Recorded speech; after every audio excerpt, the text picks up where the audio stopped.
y cuando quieran podemos comenzar. ¿Querés que empiece, Thor? Sí, sí, sí, adelante. Bueno, perfecto. Bueno, entonces empezamos con una primera pregunta. Hicimos una serie de preguntas para que cada uno de los expositores vaya contestando. Y la primera pregunta es un poco una breve explicación de cómo funciona a grandes rasgos el sistema interamericano de derechos humanos. Y se lo preguntamos a Patricia. Así nos cuenta como una introducción para entender mejor la sentencia. Perfecto, muchísimas gracias y muchísimas gracias por la invitación. Bueno, en rasgos súper generales, el Sistema Interamericano de Derechos Humanos es un mecanismo de protección de derecho internacional que está creado en el marco de la Organización de Estados Americanos y está compuesto por dos órganos, la Comisión Interamericana y la Corte Interamericana. Hoy vamos a estar hablando de una sentencia de la Corte Interamericana que se dictó recientemente en un caso contra Colombia, pero esta sentencia antes ya pasó por todo un proceso ante la Corte, pero también ante la Comisión. Nadie puede ir directo a la Corte, siempre hay que pasar primero por la Comisión Interamericana y además siempre hay que primero agotar recursos internos, o sea, presentar los recursos judiciales pertinentes para tratar de solventar la situación a nivel interno. Cuando eso no se logra o cuando se tarda demasiado, se puede ir a la Comisión Interamericana y luego vamos entonces ante la Corte. Ante la Corte, quien presenta este caso en particular es la Comisión, al haber dictado primero un informe de fondo en la Comisión y le da unas recomendaciones, en este caso a Colombia, de las medidas que tiene que tomar para reparar el daño causado. Se le da un tiempo, Colombia pues no hace suficiente y la comisión remite el caso a la Corte. Y ante la Corte lo que tenemos es la representación de la comisión, quien defiende sus conclusiones, a las conclusiones que llegó en su procedimiento, que es el informe de fondo, y tenemos representación de los representantes de las presuntas víctimas, ahora ya víctimas, y la representación del Estado. Entonces, ahora lo que tenemos es la sentencia dictada por la Corte Interamericana, que es una sentencia que pues lo que hace es determinar que ocurrieron violaciones de la Convención Americana sobre Derechos Humanos, que es un tratado internacional, y como tratado internacional es de obligatorio cumplimiento para todos los estados que han ratificado este tratado. Entonces, Colombia, al ser un estado que ha ratificado el tratado y que además aceptó la competencia de la Corte para conocer casos, entonces le llega este caso del colectivo André Cajar, perdón, es la manera más fácil de decir el nombre de este caso.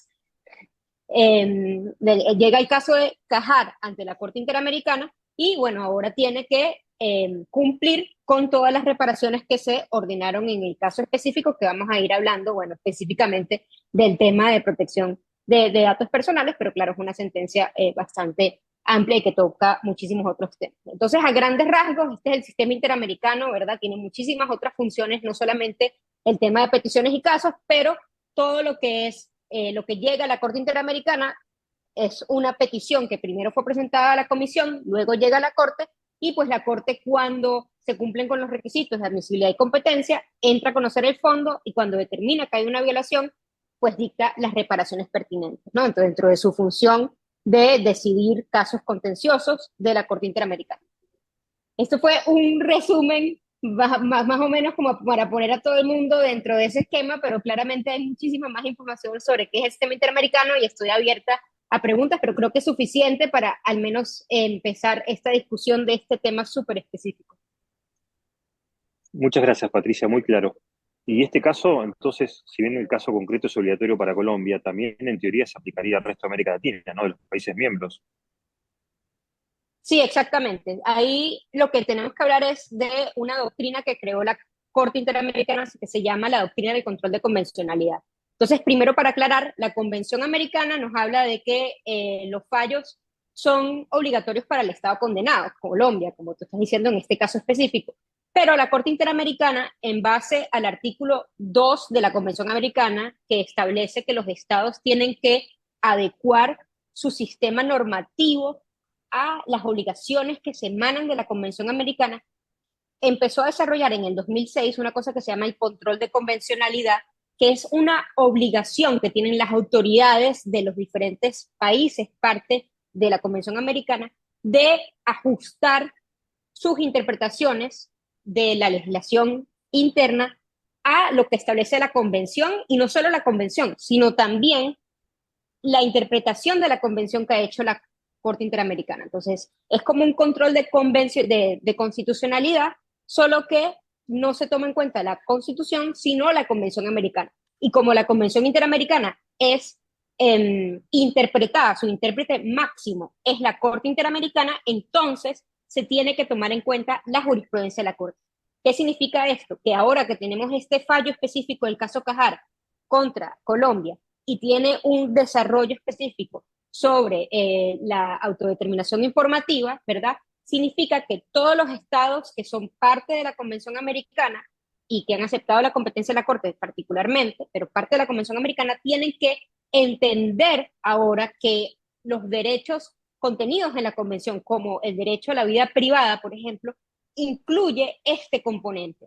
Entonces, a pesar de que los otros estados no son partes del caso, van a tener que empezar a interpretar su legislación tomando en cuenta esta jurisprudencia de la Corte, o realizar las modificaciones pertinentes en su legislación para reconocer los principios que se establecieron en esta sentencia.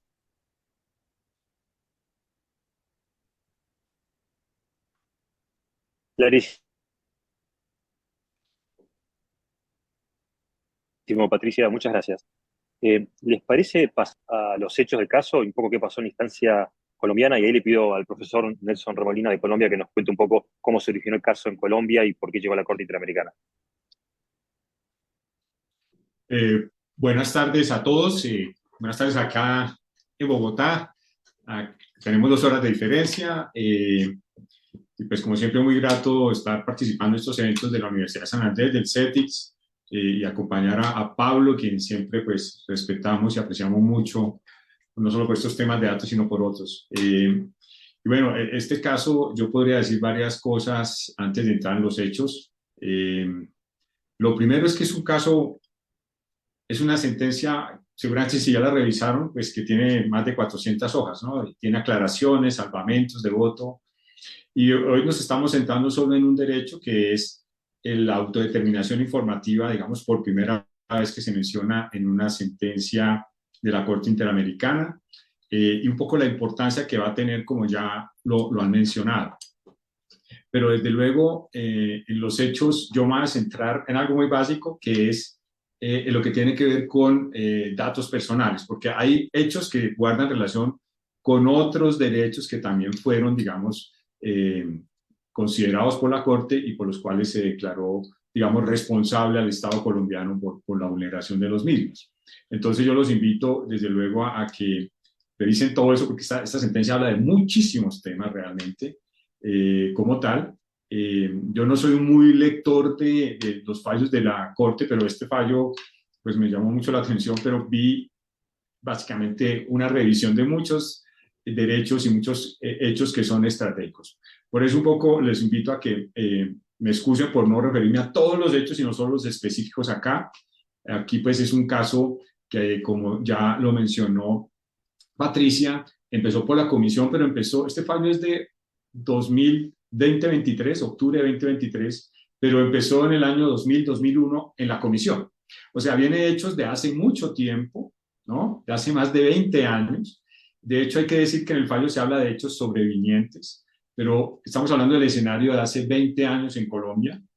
Siempre hay que tener presente pues eso, porque hace 20 años Colombia, y hoy, pero hace 20 años particularmente, estábamos pasando un periodo de mucha violencia de todas partes, ¿no? Como tal. Infortunadamente, pues Colombia ha sido un país que ha tenido mucha violencia históricamente y aún no la tenemos. Algún día ojalá esperamos que cese, no solo para Colombia, sino en todas partes donde hay estas situaciones.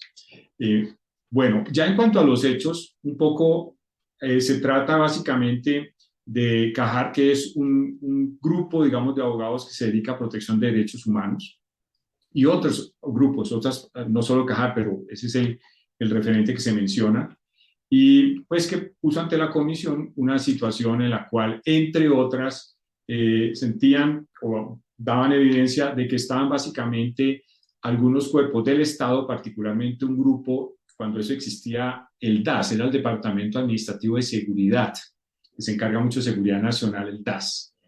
El DAS depende de la Presidencia de la República y ahí se creó un grupo que llaman el G3. Ese grupo se creó, pero según el fallo, pues no hay un acto por el cual se creó, un acto administrativo que le asignaron unas funciones específicas al grupo, sino se creó informalmente. Pero este grupo empezó a hacer, según los fallos, según los hechos que se mencionan en el caso, seguimiento a algunas personas relacionadas con aspectos de su vida privada. Déjenme acá simplemente un párrafo que me parece muy importante. Este grupo del G3, que hacía parte del DAS, pues básicamente empezó una serie de acciones desplegadas contra integrantes de Cajar. En la sentencia menciona más de 38 personas, en fin, que recolectaban datos de diferente tipo, como información personal financiera, profesional, laboral, contactos, núcleo familiar, participación en foros públicos, salidas al exterior, y que esas información eran analizadas pues, por este grupo y creaban los famosos perfiles virtuales. Ustedes saben que los perfiles virtuales es una realidad, se realizan desde hace rato, pero estos eran unos perfiles virtuales creados básicamente para mirar estas personas que estaban haciendo, porque un poco, según el Estado, pues eran personas o un grupo que tenía alguna afinidad también con algunos grupos al margen de la ley. Y un poco generó esto una estigmatización de estos grupos, de este conglomerado y de otros. En esencia ese es el hecho más relevante en cuanto a datos, o sea, simplemente una recolección, no simplemente, ¿no? Una recolección por parte de un grupo especializado de una autoridad del Estado que se dedica a seguridad nacional, de muchos datos de personas y que hacen parte de un grupo defensor de derechos humanos, pero también de sus familias, eso es también importante tenerlo presente, y con esto se crearon unos perfiles virtuales. Yo creo que ese es en esencia, Pablo, como el hecho más, que yo destacaría más relevante, por lo menos relacionado con el tema de autodeterminación informática. Muy bueno, Nelson, muy claros los hechos. Y una pregunta, porque estaba vigente la ley de protección de datos, la Constitución con el habeas data, porque me imagino que el primer remedio legal era ver si había una defensa contra esto a nivel constitucional. Entonces, se accionaron, se hicieron pedidos de acceso, de corrección, de que cese esto dentro del sistema legal colombiano. Un poco, esa es la pregunta para entender un poco cómo se planteó el conflicto, ¿no? Sí, Pablo, como te digo, esto empezó en 2001 ante la Comisión. Ya antes de 2001, ¿qué teníamos en Colombia? Teníamos la Constitución de 1991, que, como ustedes saben, le da el derecho a las personas de conocer, actualizar y rectificar la información. Aquí un tema que omití, gracias por su pregunta. Esas personas que se sintieron vigiladas por el Estado le preguntaron muchas veces al Estado qué información tenían, para qué propósitos, qué están haciendo con ella, y pues básicamente no les respondían. Eso era lo que pasaba. En ese entonces, estos ciudadanos podían acudir a acciones de tutela. Los ciudadanos acudieron a derechos de petición a muchas entidades, incluso mencionan varias veces a la Presidencia de la República, a los directores de estos cuerpos administrativos, pero las preguntas a veces no respondían, o cuando respondían básicamente eludían la pregunta, ¿no? Lo que se preguntaba de fondo. Entonces, a 2001 Colombia tenía solo la Constitución, ¿ok?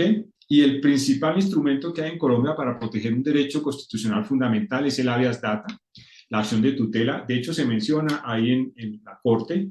La Corte considera pues, que no es suficiente. Bueno, ahí podemos diferir algún punto, pero el habeas data es una acción judicial y es un juez el que decide en estos casos para dar la orden a una autoridad de que entregue esa información, por lo menos. Esa era un parte. Y en Colombia, luego en el 2008, viene una ley estatutaria, pero para el dato relacionado con cumplimiento o incumplimiento de obligaciones itinerarias. Y en 2012, lo que llamamos la Ley General, que es la Ley 1581-2012, en que pues ahí se creó, bueno, desde 2008 ya existía la Autoridad de Protección de Datos, pero para este tema es en 2012, la Ley 1581-2012, pero hago una aclaración.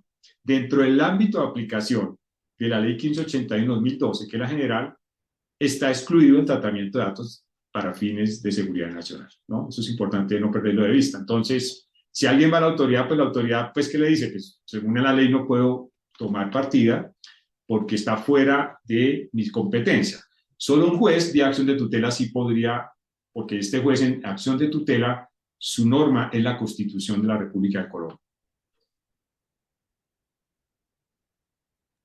Muchas gracias, Nelson. Entonces, un poco lo que tenemos que pasó fue que el Estado colombiano, por temas de seguridad nacional, recopilaba datos de gente, las investigaba, o las acosaba, buscaba toda esta información. No teníamos ley de protección de datos todavía en Colombia.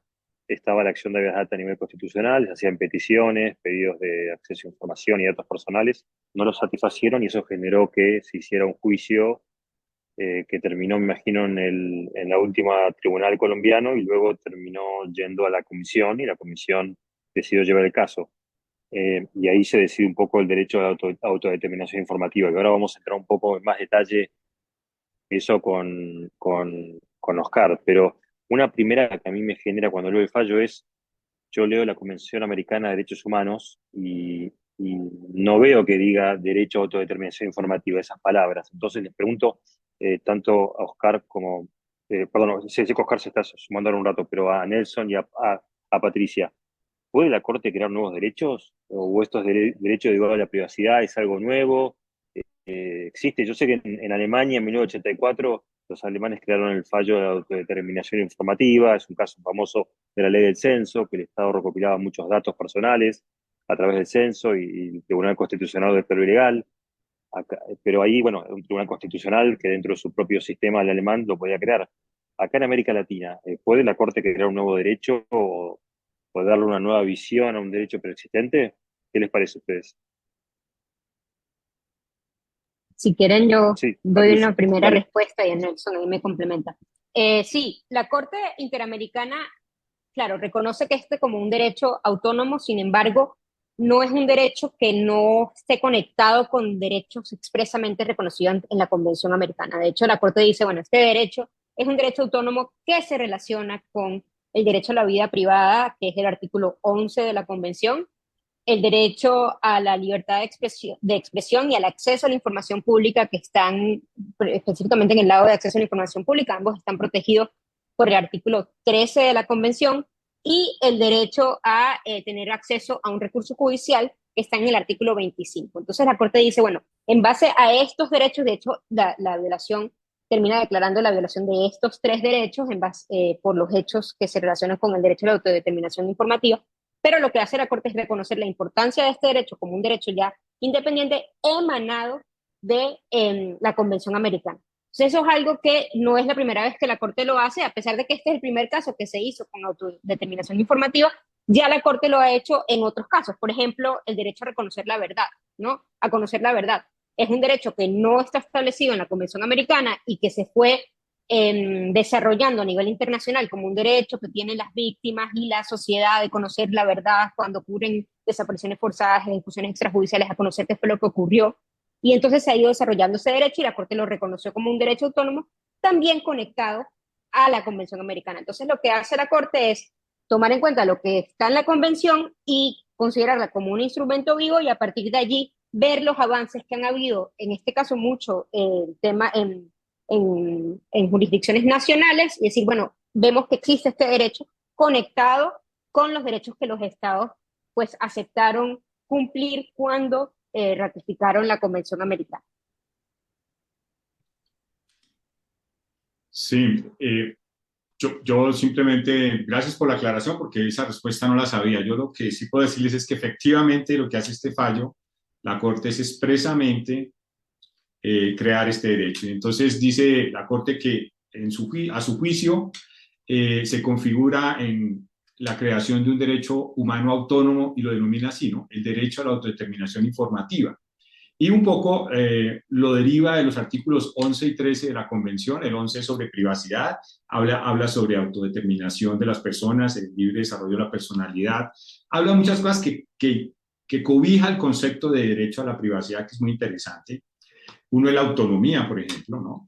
Entonces ahí empezó a hablar también de autodeterminación informativa, y como Pablo lo mencionaste, pues hace referencia a esa tan mencionada fallo en Alemania sobre este término autodeterminación informativa, que Oscar seguramente ahorita nos da luces más precisas, pero la Corte también lo articuló con el 11, privacidad, y el artículo 13, que tiene que ver con acceso a la información. Entonces, y habla básicamente un poco del que ha dicho que este derecho es autónomo, pero que a su vez es un derecho que protege otros derechos como intimidad, privacidad, buen nombre, en fin, como lo que ustedes ya conocen. Entonces, privacidad, dice la Corte. Aquí, a su vez, también la autodeterminación informativa se sustenta en el derecho de acceso a la información que esta Corte ha reconocido, digamos, también el alcance de su contenido. Eso es un poco lo que podría, por ahora, aportar. Pablo, Oscar sí está con nosotros. Hola, Oscar, te doy la bienvenida. No sé si querías agregar algo a esta respuesta, a este comentario. ¿Qué tal? Mira, de todo lo que escuché hasta ahora, Adelante, Oscar. ¿se escucha bien? Sí, Oscar. De todo lo que escuchaste ahora, por ahí me gustaría agregar algunas cositas. La primera que es un fallo donde de los 7 jueces votan 5 solamente, 3 son nuevos. El que más escribió fue el juez brasileño, hizo un voto separado, donde hace inusualmente un comentario de lo que dijo la Corte, que es el mismo también que lo está diciendo, o sea que no es muy usual, pero sirve como si fuera una exposición de motivos, básicamente, ¿no? Se puede leer de esa manera. No votó, por supuesto, el juez colombiano, porque estaba involucrado su país. No tengo idea por qué no votó la jueza argentina, porque los jueces que intervinieron, los nuevos que asumieron todos juntos, ella también estaba digamos, entre esos que asumieron en 2022. Con lo cual no sé cuál fue la razón por la que no intervino. Debe haber habido alguna procesal seguramente que desconozco. Hay unas disidencias que tienen que ver básicamente con algunas de las medidas. No hay disidencias con relación al derecho a la autodeterminación informativa. En ese punto no hay disenso, eso es lo importante de este fallo. También que se creó otro derecho, que es el derecho, son 2 derechos que se crean, por eso este es un fallo muy trascendente, que es el derecho a la defensa de los derechos humanos. Y hay medidas concretas en este extenso fallo, como dijo Nelson, que apuntan en esa dirección. Lo otro es que la Corte y el juez brasileño destacan con toda claridad, que ya lo dijo Patricia antes, que esto se aplica para todos los estados. Y además la Corte y el juez brasileño también en su voto aparte, digamos, en el concurrente, dicen con toda claridad que si bien la Corte no se puede expedir mucho más porque se refería exclusivamente a archivos de inteligencia y a determinadas actividades, esto tiene que alcanzar a todas las actividades, ya sean no solamente realizadas por el Estado, como en este caso, sino también por los particulares. Es decir, que las consideraciones que hace respecto del derecho a la autodeterminación informativa son de alcance global, llamémoslo así, ¿no? Es decir, no es solo para digamos, los organismos de inteligencia. Y por supuesto hace relación con ya la jurisprudencia que venía consolidando en materia de acceso a la información pública en los casos Claude Reyes y en el caso Gómez Lund versus Brasil. El primero contra Chile, 2006, Gómez Lund versus Brasil en 2010. Bueno, después, en cuanto a lo que vos decías, Nelson, de la acción de tutela, si yo no entendí mal, lo que dice es que no tiene elementos para decir que no era suficiente.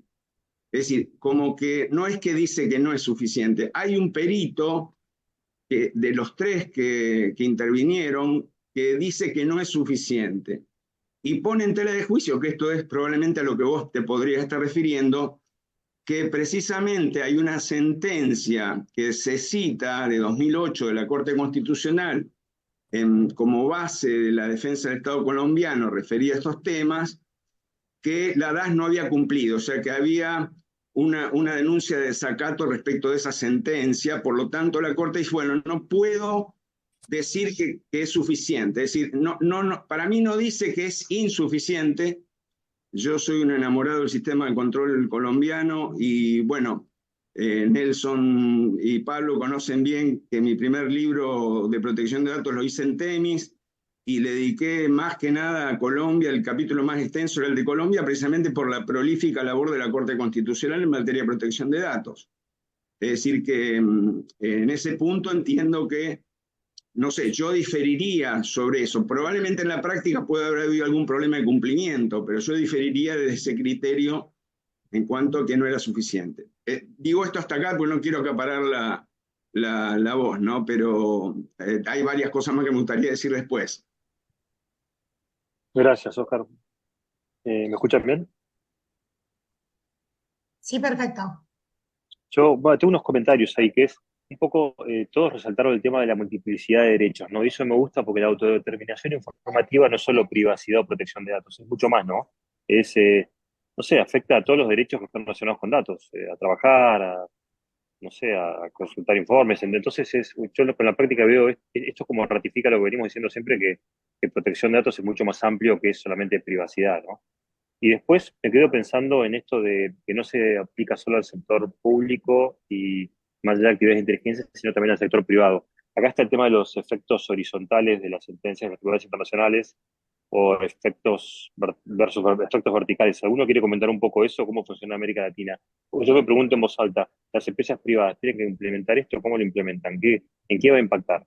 ¿No? Entonces, primero en líneas generales, un poco, si pueden comentar algo, el que quiera, ¿no? Del efecto horizontal. Adelante. Sí, Patricia, yo creo puedo, que... claro. Bueno, inicialmente es difícil que las empresas por sí mismas implementen esto, si no hay una legislación nacional, ¿no? Pero si los estados, por ejemplo, en el caso de Colombia va a ser muy sencillo, porque como ya hay una orden específica de modificación legislativa, eso va a permitir que entonces se regule el actuar de las empresas, ¿no?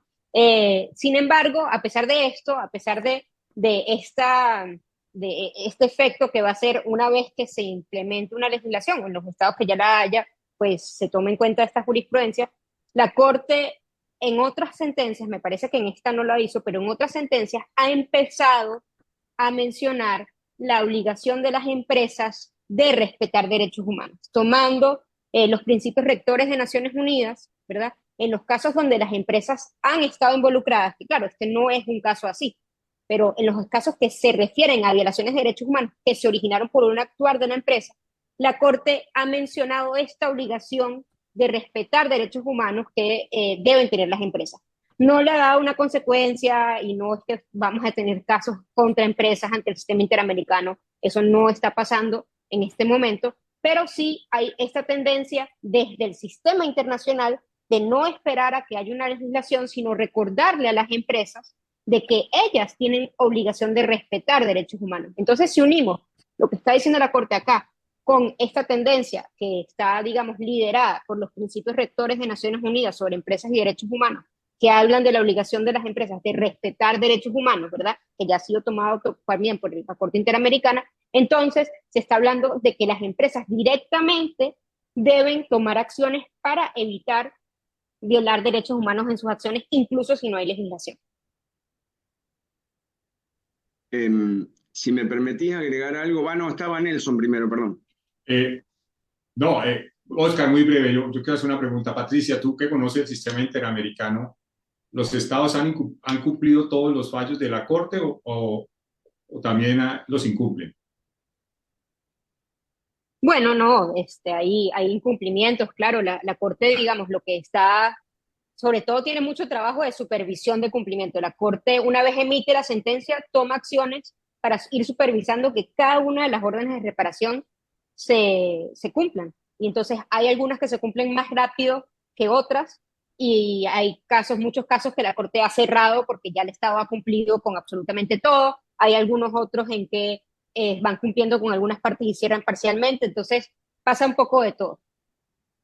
Sí, no, yo hacía la pregunta es para un comentario sobre la reflexión que hace perfectamente Oscar.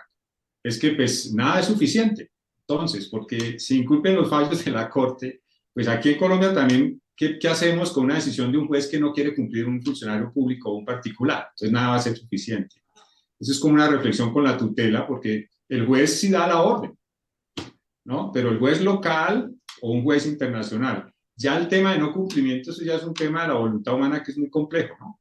Es como una reflexión a eso que dice la Corte, porque efectivamente lo que menciona Oscar es cierto, hubo unos peritos que opinaron que sí, que no, pero a mí me parece que pues la Corte también debe ser consciente que ni lo que ellos mandan les cumplen en algunos casos, es como una reflexión. Sí, lo que habría que agregar un poco para que se entienda es que la Convención Americana lo único que prevé como de obligatoria ejecución interna por la vía digamos, del mecanismo de ejecución de sentencia contra el Estado son las partes de la sentencia que prevén la indemnización compensatoria. Es lo único que dice la Convención, es decir, artículo 68, si mal no recuerdo, que establece la obligatoriedad, o sea, que se puede ejecutar en sede interna, como si fuera una sentencia interna contra el Estado. Eso es la única, pero estamos hablando de la parte que dispone la indemnización. Acá tenemos como 15 distintos tipos de reparaciones que van desde el establecimiento de un día, digamos, en Colombia, que tendría que hacerse en todos los países supuestamente por el control de convencionalidad, en conmemoración de los defensores de derechos humanos, que ahí hay dos disidencias de dos juezas disidentes con este punto. Después también hay otras medidas como tienen que ver con disculpas por parte del Estado. Yo creo que eso es imposible hacerlo ejecutar por la vía del 68. O sea, hay problemas de ejecución. La única vía que prevé en ese sentido es el incumplimiento. En cuanto al incumplimiento, es la denuncia ante la Asamblea General de la OEA, si mal no recuerdo yo, con lo cual habrá una sanción más bien moral y bueno, habrá que ver en qué termina eso. De hecho, Argentina, por ejemplo, en un caso muy reciente, se negó a la justicia argentina, la Corte Suprema, a dejar sin efecto un fallo alegando que había intromisión en facultades internas y directamente después se arregló en las fases de supervisión a la que hace relación Patricia, con una publicación y un link de la sentencia a la sentencia que había dictado la Corte, que la Corte Interamericana dice que era inconvencional. Patricia, sí, perdón. Sí, quizás como para opinar desde mi punto de vista del sistema interamericano, si bien obviamente el artículo 68 de la Convención sí dice eso, sin embargo, en la práctica vemos cómo los estados cumplen las sentencias mucho más allá de las medidas de simplemente de los pagos de dinero, ¿verdad? Hay modificaciones legislativas, la propia Colombia modifica su legislación cuando es necesario. Obviamente requiere requiere voluntad política no solo del Ejecutivo, sino también del Congreso, pero sí hay muchísimos cambios que se han hecho por la sentencia de la Corte Interamericana y no esperara que en este caso fuera diferente. Por ejemplo, la situación de las disculpas públicas es algo que es común que los gobiernos cumplan y vería fácilmente al gobierno actual de Colombia cumpliendo, por ejemplo, con esa medida en este caso. O sea, sí, a pesar de que hay partes de las sentencias que se tardan muchos años en cumplir, las sentencias de la Corte sí generan cambios gracias a esas reparaciones que se ordenan, ¿no? Y a pesar de que la Convención solamente dice eso en el artículo 68, los estados han creado mecanismos para ir más allá y lograr que esas sentencias se cumplan. Sí. Pablo, no sé si podría hacer una pequeña... Adelante, adelante. Todo lo que quieran.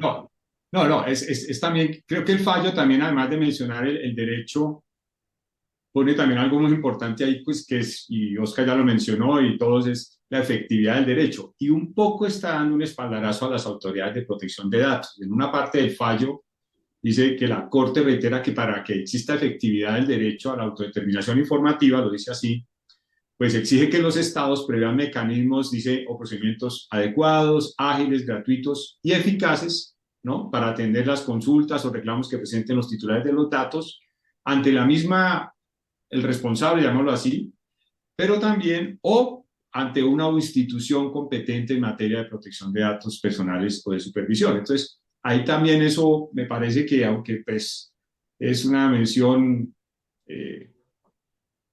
pues una mención, por lo menos, pues hay que sacarle mucho jugo poco a eso también, porque creo que pues, pone de presente también la importancia de las autoridades, y lo digo por algo que ustedes muy bien saben, pues ustedes saben, hay que decirlo, en México pues ahorita está en riesgo la Autoridad de Protección de Datos, básicamente la quieren acabar, ¿no? Entonces yo creo que estos fallos de pronto ojalá también se tengan presente, porque pues aquí vamos a depender muchas veces si estamos en un Estado de Derecho, listo, estamos, pero hay que mirar si nuestros dirigentes son coherentes con el Estado de Derecho también, ¿no? A mí no sé si puedo agregar una cosa que me parece interesante. Todo lo que, todo lo que quieran. Sí, acá a mí, digamos, de punto de vista romántico, me gusta el derecho a la autodeterminación informativa, porque, bueno, en definitiva es el que acuñó el Tribunal Constitucional Alemán en el 83. Pero yo no veo por qué se tiene que apartar del actual rótulo que es derecho a la protección de datos, que ya lo tenemos tan consolidado. En fin, también me gusta mucho lo que dice Nelson. Nelson siempre habló del derecho al debido tratamiento de los datos personales. Investigando un poquito más, me encontré con que se hablaba precisamente, Nelson, del debido tratamiento de datos antes de que se cree entre el 70 y el 83. Como no se había creado un nuevo derecho, se hablaba de la intimidad y del debido tratamiento de los datos, con lo cual digamos, hasta sería más romántico hablar del debido tratamiento de los datos, apoyándote a vos también en una versión más actual. Pero digo, si lo queremos llamar como al derecho a la autodeterminación como un sinónimo, como decimos carta magna a una constitución, no me molesta, digamos, pero hubiera preferido en estos temas unificar la denominación, porque a mi modo de ver la autodeterminación, y acá podemos hablar 50 horas y podemos diferir, eso es solo una parte del derecho a la protección de datos. Hay parte que no se puede autodeterminar, no depende de la voluntad de la persona, y acá se extiende la autodeterminación a muchas cosas que son más propias del derecho a o del derecho de la protección de datos, que ya es hasta una rama autónoma. Entonces, eso es lo único que a mí me hace un poquito de ruido, nada más, pero la construcción me parece buena. Hay errores, no voy acá a marcar errores porque no la quiero tirar abajo. Hay errores en la redacción. Por ejemplo, el tratamiento es todo lo que se haga con un dato desde la recolección, y acá los trata como cosas diferentes. En algunos, digamos, en algunos relatos aparecen como diferentes, como si no fueran parte de lo mismo.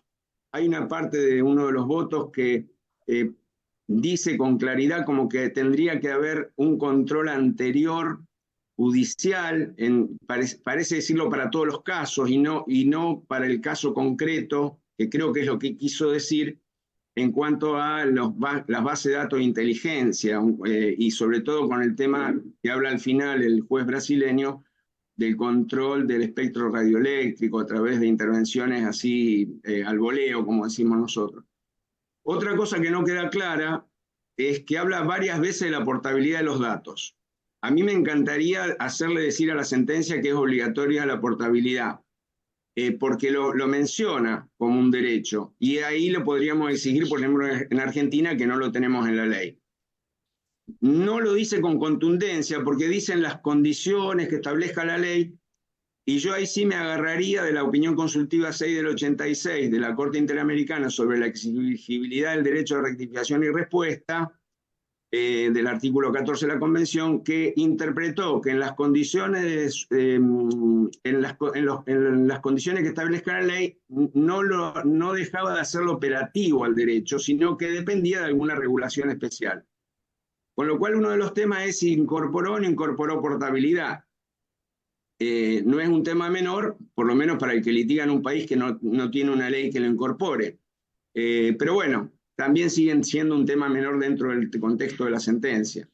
Me parece que en ese sentido es muy importante la consagración del derecho, haberle dado alcances concretos frente a los archivos de inteligencia, haber establecido pautas específicas siguiendo jurisprudencia del Tribunal Europeo de Derechos Humanos, Leander versus Suecia, por ejemplo, y otro contra Rumania que no me va a salir el nombre. Es decir, me parece que es complejo. Exacto. Y otra de las cosas que me parece importante, porque la Corte tuvo un periodo de mucha crítica cuando importaba soluciones del Tribunal Europeo de Derechos Humanos. Eso lo hizo fundamentalmente en el primer periodo, donde se ocupó principalmente de desapariciones forzadas de personas, grandes atentados, masacres, etcétera. Es decir, de la vida a la libertad y la integridad física. Y ahí no parecía haber problema, pero después empezaron a surgir derechos y se le empezó a cuestionar.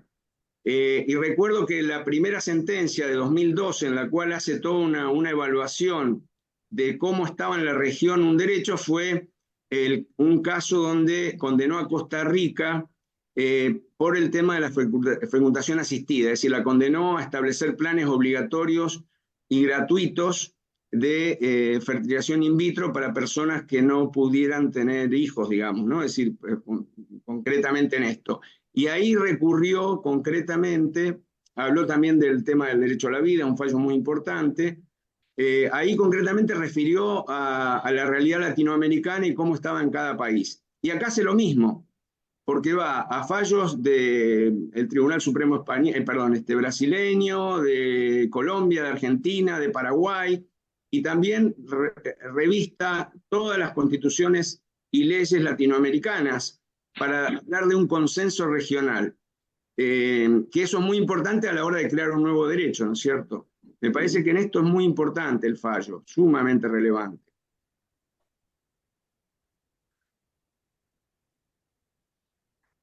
Muchas gracias. ¿Puedo hacer un comentario antes de...? Porque me imagino que tendrá más cosas para decir, pero yo un poco veo el derecho a la autodeterminación informativa como protección de datos, ¿no? Como el derecho al debido tratamiento, como decía Nelson. Y es como una gran nube. ¿Me escuchan bien? Creo que estoy con problemas de conexión. Sí, sí. Es como una gran nube donde aparecen un montón de cosas. Acá era el derecho de acceso a archivos de inteligencia, podría ser derecho a rectificación, pero también pienso en un montón de temas más, como portabilidad, por ejemplo, que vos decías, que es un gran tema, pero que está muy pendiente de reglamentación, incluso en Europa nunca se reglamentó. Y después pienso en temas actuales, por ejemplo, en la independencia de las autoridades de protección de datos, tener una autoridad de protección de datos sólida y que defienda a los ciudadanos. Eso es el derecho a tener un recurso administrativo, no ya judicial, a tener un acceso a la tutela de alguna forma y de repente, y pienso en dos casos, acceso a agencias de protección de datos y seguridad o ciberseguridad. En cuanto a agencia de protección de datos, podría darse un caso que un Estado ataque a una agencia, la cierre, le saca recursos. Entonces, podría ser un caso donde uno, sin quedarse por agencia, es una forma de lesionar el derecho a autodeterminación informativa.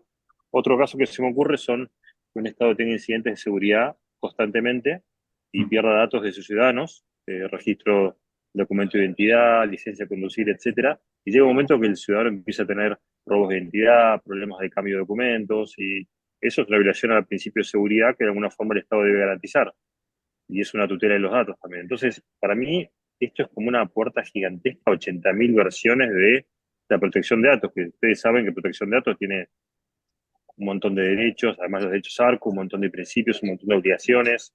Casi que no encuentro límite, o sea, a lo que puede decir la Corte a partir de acá, ¿no? Pero no sé qué piensan de eso.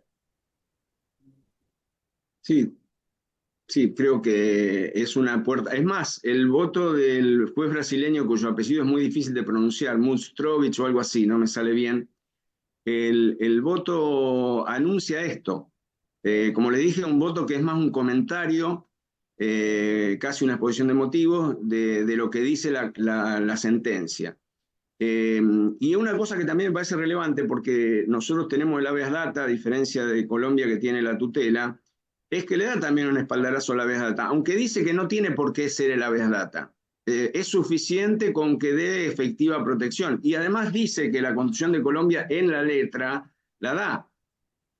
Con lo cual tampoco es exigible que sea la figura del habeas data, pero le da un espaldarazo, como para decir, bueno, hay que dar, habla de los mecanismos específicos y eficientes y eficaces, perdón, de tutela, y acá me parece que nos da una manito a este producto totalmente latinoamericano proveniente de la Constitución brasileña del 88, que tanto del cual tanto hemos hablado, ¿no? Me parece muy relevante este punto también.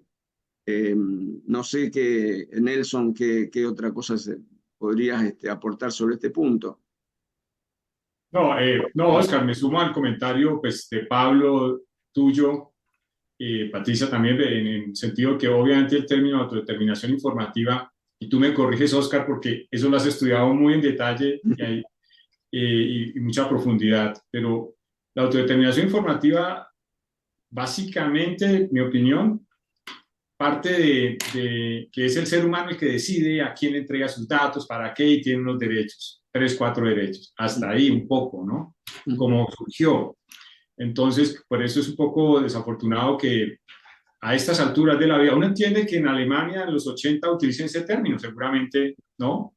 Pero hoy en día creo que debió ser un poco más amplio, por lo menos protección de datos o tratamiento de datos, el derecho, bueno, mucho más amplio porque las regulaciones actuales o modernas y seguramente las futuras, porque de datos, pues van mucho más de que el ciudadano decida por sí solo a quién entrega sus datos, para qué y qué derechos tiene, sino también cada vez hay muchos deberes que se imponen en cabeza de los responsables del tratamiento. Y eso no está dentro del concepto original de autodeterminación informativa. Pero bueno, simplemente un tema de vocabulario. Ojalá lo importante, como dicen, al margen de cómo bautizamos el angelito, un poco es qué significa en la práctica, ¿no? Porque hay un pluralismo terminológico sobre esto en el mundo, y ese es uno, pero en Italia la libertad informática, en Estados Unidos privacy. Aquí la misma Corte Constitucional, como ustedes saben, pues ha hablado de autodeterminación informativa, citando al doctor Puccinelli, desde luego, a su obra. Autodeterminación informativa, informática, derecho a protección de datos, libertad informática y privacy. Entonces, y así sucede también en Latinoamérica, ¿no? Entonces, bueno, ojalá pues en la práctica esto es parte del desarrollo que seguramente continúa y continuará, ¿no? En estos temas. Sí, ahí me gustaba agregar, en el voto del brasileño, como dije, muy extenso y muy fundado, él trae a la colación una sentencia del Tribunal Constitucional Alemán más actual, de 2008, donde la integridad del sistema informático forma parte de la autodeterminación informativa, porque dice que si no hay integridad, mal se puede ejercer los derechos a la rectificación, a la actualización, etcétera, y sobre todo acceder a la información, digamos, clara, certera, precisa, no desvirtuada, etcétera, todo lo que podamos decir de eso, ¿no? También eso está bastante interesante.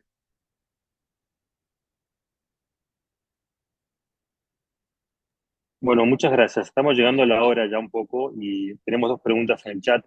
Una apunta a cómo se conjuga este derecho con la identidad digital, muy interesante la pregunta, y la otra habla de lo que tardó el caso a través de todo el sistema, que es cerca de 20 años, y se pregunta cómo puede ser que realmente sea así frente a un tema tecnológico. Esto lo dice Manuel Larrondo, y claramente, obviamente, imagínense tener un tema de rectificación de un dato que es necesario para ejercer otro derecho y que pasen 20 años hasta que un tribunal te dé la razón. Es un grave problema eso, ¿no? Porque hoy en día el ejercicio de derechos o recibir algún beneficio depende de que estés en una base de datos, con lo cual, no sé, si pasan 20 años la persona va a dejar de existir o lo heredarán sus hijos o sus nietos al tema. ¿Cómo ven eso frente a la tecnología que requiere todo tan rápido? Y bueno, los escucho. Yo puedo responder la pregunta del plazo y luego la otra pregunta sí se las dejo.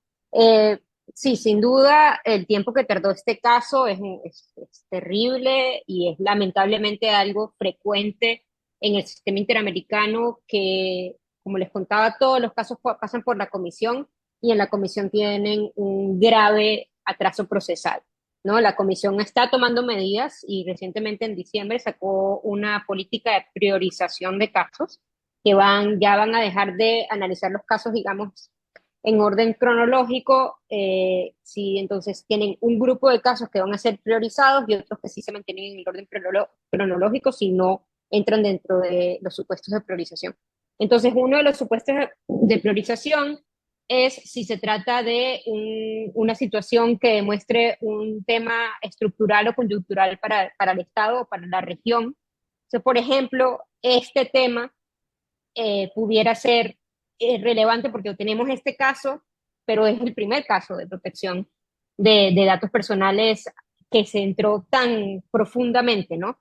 Pudiera haber casos priorizados con temas más nuevos, justo lo que estábamos hablando antes, temas de empresas, ¿no? Empresas que el manejo de datos de empresas, eso pudiera llegar a la Corte, a la Comisión Interamericana por una falta de respuesta del Estado en un proceso judicial y luego llegar ante la Corte. Sin embargo, también mencionar que el sistema interamericano funciona de forma complementaria a los sistemas nacionales. O sea, la idea no es que el sistema interamericano sea el proceso de rectificación o sea el proceso para asegurar cuáles son los datos que haya de una persona a manos del Estado. No, la idea es que sean los propios estados quienes resuelvan eso y solo cuando esto no tiene respuestas que se va al sistema interamericano. Entonces, bueno, ahí quizás esas dos puntos de vista para responder esa pregunta. Gracias, Patricia.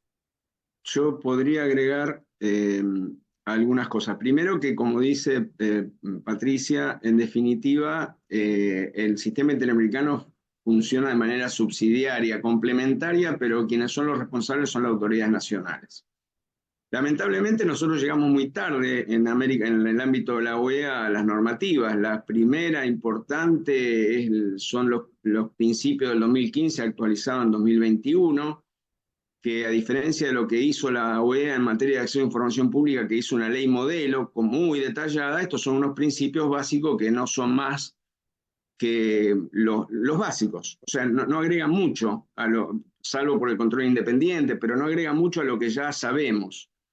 La Corte Interamericana tuvo oportunidad de decir algo en 2008 en un caso de Herrero Ulloa contra Costa Rica, donde había unas noticias que estaban en una página web del diario La Nación de Costa Rica, pero no dijo nada. Ahí podría haber tratado el tema, no dijo nada. Estaba, como sabemos, Pablo, Nelson y la mayoría, dando vuelta una solicitud de opinión consultiva que podría hacerse por parte de, bueno, no voy a dar mayor dato, pero bueno, por parte de un país de los nuestros, para pedir que se explayaran sobre esto. Ya se han explayado en la sentencia, con lo cual habría que afinar esa opinión consultiva, porque todo lo que diga en materia consultiva la Corte Interamericana es obligatorio para todos los países. Es decir, ahí ya no hay, ni siquiera hay discusión de que no fue parte del caso, porque no hay caso. Entonces, esto estaría muy bueno. Si tuviéramos un corpus juris interamericano como tiene Europa, evidentemente sería todo mucho más fácil, porque tendríamos un GDPR para toda América Latina, un convenio y se terminó, se aplica y chau. Entonces va un juez, metes una habeas data, perdonando la expresión vulgar, o una acción de tutela, o una acción de protección en Chile, o un amparo en otros lados, y resolves el problema. Pero claro, también eso requiere que efectivamente lo tengamos ya en normas que no pueden ser contradichas en sede interna, y bueno, y si no tendrás que ir a una medida cautelar, a pedirle a la Comisión una medida cautelar y sacar una medida cautelar en sede internacional, lo cual no es rápido tampoco. No es algo, bueno, se da más en cuestiones de violación de derechos humanos con persecución o lo que fuera, más que en esto. Pero bueno, yo creo que este sistema, como lo tenemos nosotros, no va a tener la velocidad que puede tener el sistema europeo. Y por otra parte, tenemos que ir a reforzar las autoridades nacionales con normas obligatorias que vengan de arriba, que es lo que hicimos en realidad en América Latina con las constituciones. Obligamos a los que no tenían leyes a aplicar las constituciones con las normas que se dictaron allí. Eso es lo que hicimos. Argentina, entre el 94 y el 2000, tuvo que aplicar la protección de datos por jurisprudencia, y hay muy buenos fallos de esa época. Y así pasó con otros países hasta que fueron dictando sus leyes. Colombia funcionó a partir de la tutela, de 2012 en adelante, perdón, del 92 en adelante, funcionó en base a acciones de tutela, jurisprudencia de la Corte. Para mí esa jurisprudencia repetía básicamente lo del sistema europeo. Por lo tanto, bueno, Nelson podrá decir algo más que lo que digo yo sobre esto, pero me parece que hay que hacer hincapié en lo local, en reforzar desde lo transnacional lo local. Frente a las urgencias que tenemos, confiarlo todo en el sistema internacional va a ser muy difícil.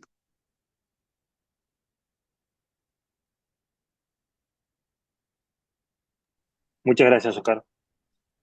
Y respecto a la identidad digital, yo simplemente menciono que me parece un tema muy interesante. Hoy en día muchas de nuestras interactividades digitales son a través de identidad digital, pero también hay un temita ahí de un conflicto con la libertad de expresión, ¿no? Porque hay cuentas de parodia a políticos o temas de interés público que podrían estar amparadas digamos, por la libertad de expresión, que también es otro de los derechos consagrados en la Convención Americana.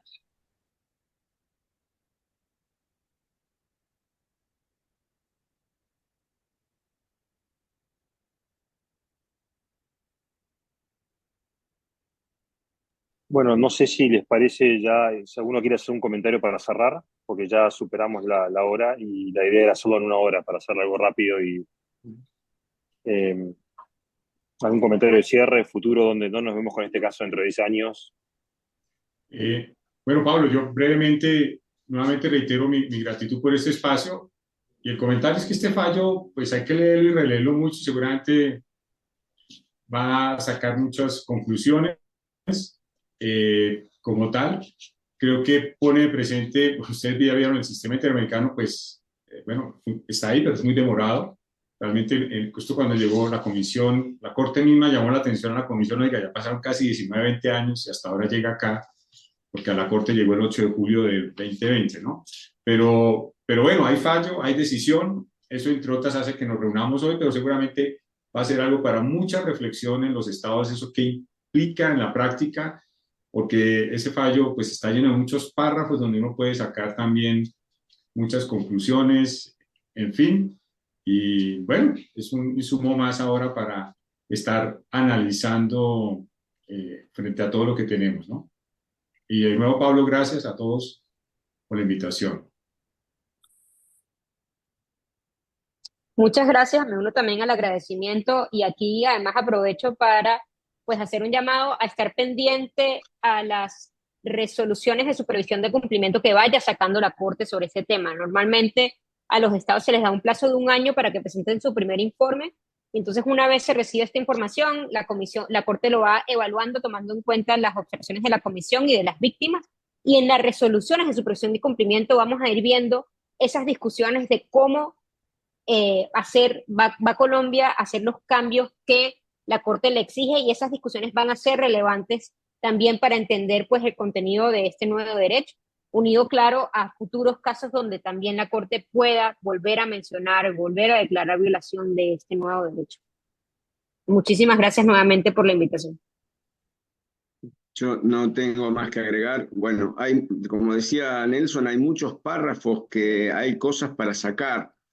Yo aludí a algunos errores y esos errores pueden llegar a confusiones sobre necesidad de habilitación previa general para tratar bases de datos, legal previa y expresa, y algunas cosas que están un poco, que pueden llevar a confusión. Me parece que leído con un poco de voluntad eso no ocurriría. Hay para mí algún error de definición en cuanto a los datos sensibles, por lo menos en el voto del juez brasileño, y algunas otras cositas que, bueno, habrá que pulir en todo caso en nuevas sentencias, pero repito, sinceramente estoy muy contento por este fallo, independientemente que todos como críticos que somos en general de la legislación y con la mirada siempre en mejorar, no en empeorar, me parece que vamos en buen camino.